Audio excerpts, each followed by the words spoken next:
Well, welcome to this edition of the 700 Club. Let me ask you a question. If you were the president, you were in charge, somebody said, okay, you've got it, what would you do first? And what would you do second? What would be your priorities? Well, if it were me, and it isn't, I would say we've got to get a major tax cut. Not tax overhaul, it's too complicated. We need to have a significant tax cut, like boom, boom, boom, tax cut. And we need to repeal Obamacare, all of it, quickly, and have something in place to replace it.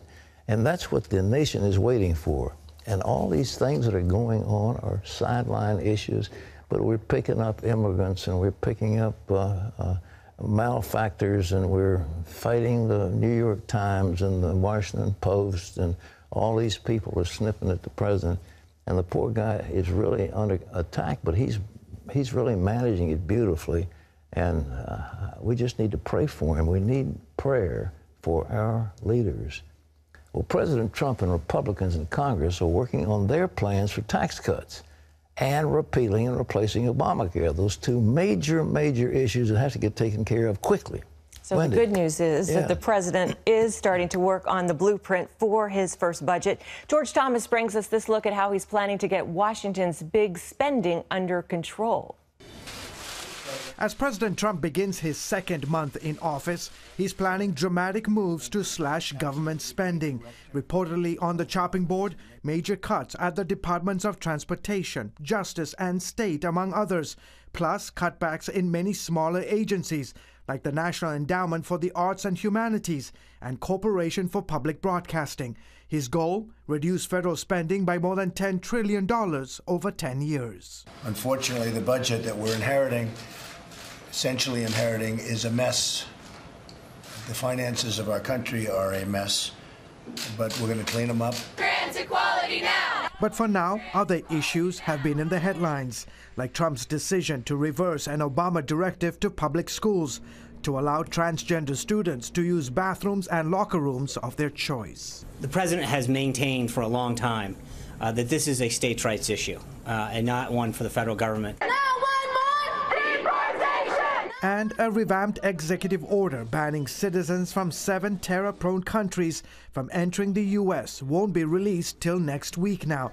The initial January 27th executive order was blocked by a federal judge in Seattle. Also, the White House is ordering federal agents to aggressively identify, capture, and deport any undocumented immigrant who has been convicted of a crime. The message from this White House and from the DHS is that those people who are in this country and pose a threat to our public safety or have committed a crime will be the first to go, and we will be aggressively making sure that that occurs. But while these and other controversies have dominated the headlines during Trump's first month in office, strengthening the weak economy has also been a key priority for the administration and Republicans on Capitol Hill.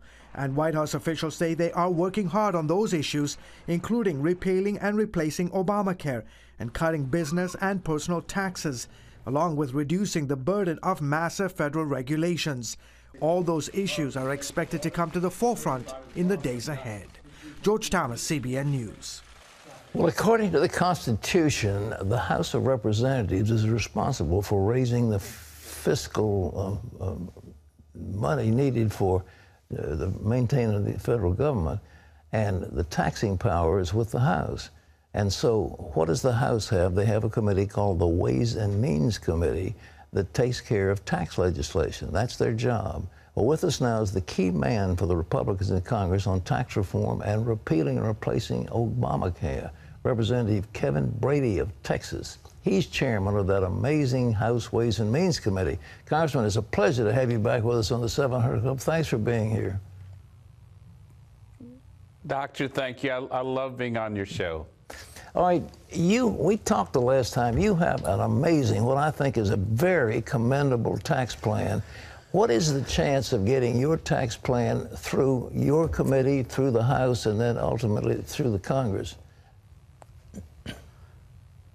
I think it's very good. For the first time in 30 years, I think America knows our tax code is broken. It's costly, it's complex, it's just unfair. It's full of lobbyist loopholes and special interests. And so House Republicans are working with President Trump, who, by the way, he has inherited a huge mess. He is working night and day to try to turn this country around. And I know it seems overwhelming to people, but boy, they are just focused. We are too. So where we're going to help the most is, one, we are going to move to repeal Obamacare and replace it with patient-centered health care. Health care really is tailored to you, not Washington. While we're doing that, we're going to make sure that taxpayer dollars don't go toward elective abortions and that we're not funding Planned Parenthood. So that is our immediate priority. And tax reform, which is hard, but I will tell you, I'm very optimistic about it being passed into law this year, dramatically reducing what Washington takes from you.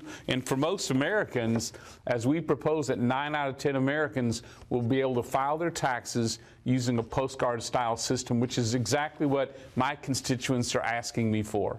Well, in doing that, you're going to cut out a whole thicket of exemptions. And how do you keep the lobbyists from beating you up on that legislation?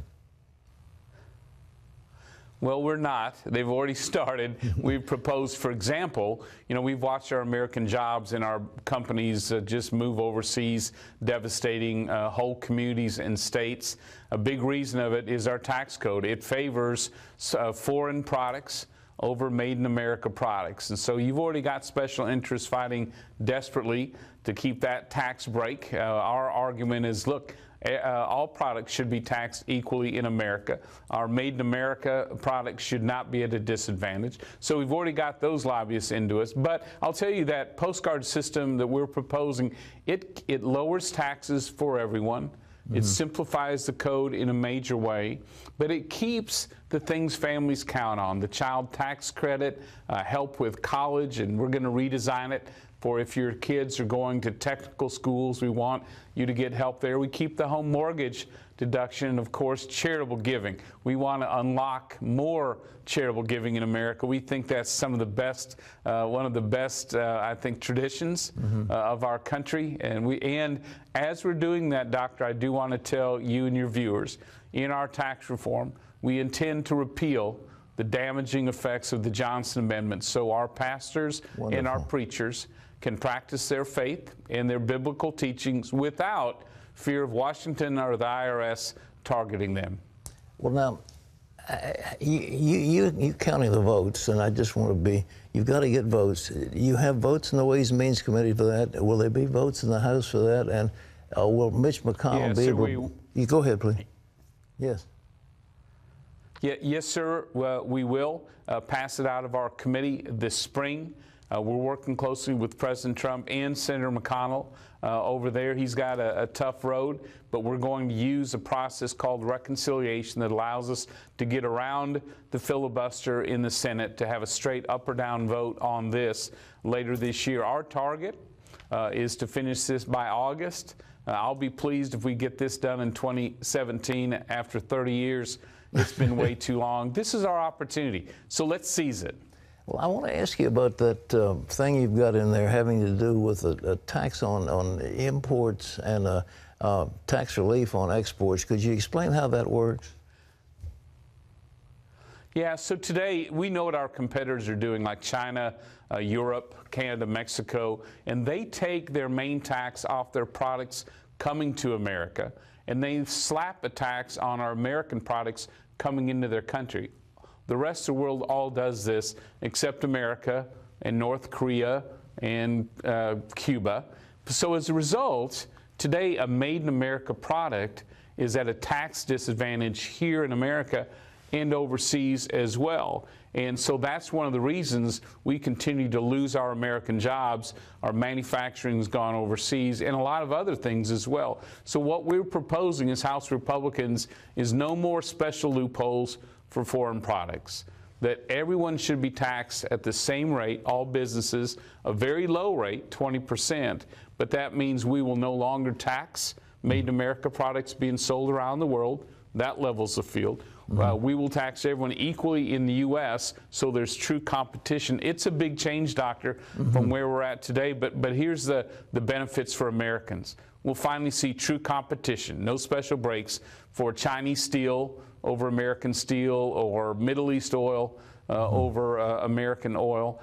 It'll be a level playing field. The other big advantage is that no longer will our tax code tell companies move overseas, move your plants and your headquarters there. In fact, just the opposite. It really establishes America as that 21st century magnet for new jobs. That's what we want to see. The companies in America have amassed a war chest, so if you use that term, of cash somewhere in the $2 to $3 trillion range. How will you treat that when they begin to repatriate it? Yes, sir. So we're proposing going forward, after the law is passed, that the tax rate to bring all those earnings back to America is 0%. We want that coming back to the U.S. For the $2.5 trillion, as you pointed out, the American dollars stranded overseas, our current tax code really prevents or really penalizes companies from bringing it back to reinvest. We're proposing a very low sort of a toll to bring that back to America, but it will be, you know, trillions of dollars of private money, not taxpayer dollars, coming back into our communities for new jobs, new research, new growth. We think that's important to the U.S. economy. Can you gentlemen get together, ladies, the replacement for Obamacare? I think the whole concept is to have more health savings accounts, more personal accountability, and obviously portability of health care benefits. Yeah. What are you going to do for that? Yes, so imagine eliminating that whole bureaucracy of Obamacare, 159 federal agencies and commissions in between you and your doctor. That's what's failing today. So eliminate that. What we propose is the concept of a healthcare backpack that's tailored to you, that travels with you from job to job, state to state, home to raise a family or a business, and even into retirement. And in that backpack is what you need to control your health care, not what Washington needs. So the ability to pick a plan that's right for you, that grows with you as your family expands, as you get older, there's more money to help you because health care costs go up. Also in your backpack is easy access to a health savings account, because that helps you afford your out-of-pocket costs, which are really always getting high. And then finally, control of your medical records, so you can choose to give it to that new doctor who's seeing your child for the first time. Or maybe you end up in an emergency room in some state you didn't expect to. So you have control of your health care, not Washington. So we're in this repeal, we want to begin two very important principles.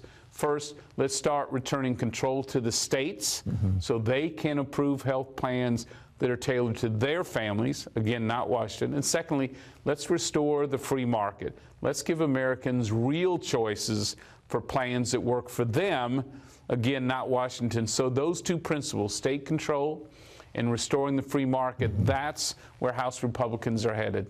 Well, Chairman Brady, your plan is brilliant. I wish you the very best, and I hope it becomes law. So God bless you, and thank you for being here. Keep us in your prayers. We're working very hard. We'll do it. All right. Wendy, that's wonderful. It's like listening to manna from heaven when he's talking. This is a fantastic plan he's got. They've got a big task ahead, but they can do it. But this is so simple if they'll just do what this man says. He's brilliant. Amen. I love it.